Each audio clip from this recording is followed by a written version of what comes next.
Hi అండి, good morning అండి. అందరు బాగున్నారా? శుభమంగళవారం, శుభోదయం అండి అందరికీ. ఈరోజు పూజ చేసుకోవడం అనేది అందరికీ. ఓం నమ శివాయ, హరహర మహాదేవ, శంభో శంకరాయ. 7 కోట్ల ఏకంగులకు 3 కోట్ల మునీశ్వరులకు కిన్నర కింపురుషుల గర్వ గంధర్వులకు సనక సనాదులకు విష్ణు ఈశ్వర మహేశ్వర బ్రహ్మలకు దీపదూప కర్పూర నిరాజనం సమర్పయామి. ఏకగణపతి పార్వతి హరహర మహాదేవ శంభో శంకర. ఓం శాంతి శాంతి. అంటే నేను ఈరోజు డబ్బులతో ఇది అన్నంతో శివలింగాన్ని చేశానండి. ఇలా అలంకరించుకున్నాను. లక్ష్మీదేవి, ఆ వెండి లక్ష్మీదేవి తులసి మాలలతో, తులసి ఆకులతో లక్ష్మీనరసింహస్వామి, కృష్ణయ్య ఇలా అలంకరించుకున్నాను. శుభమంగళవారం శుభాకాంక్షలు. నీకు కృష్ణయ్యకు నెమలిపించమంటే చాలా ఇష్టం కాబట్టి ఇక్కడ పెట్టాలి. ఆంజనేయుడు, నమో ఆంజనేయం. శుభానందదేవి,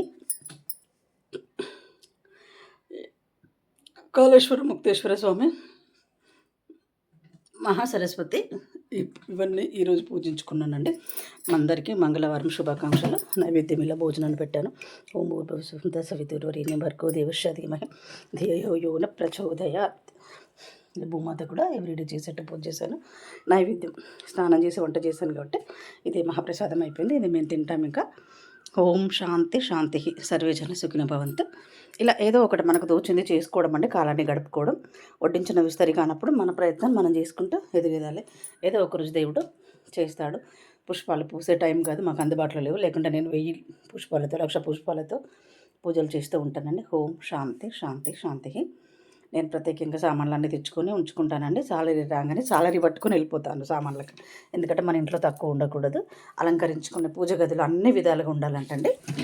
కుంకుమార్చన కూడా అయిపోయింది.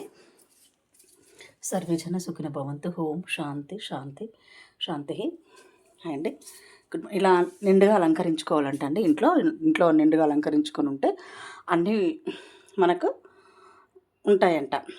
ఓం శాంతి.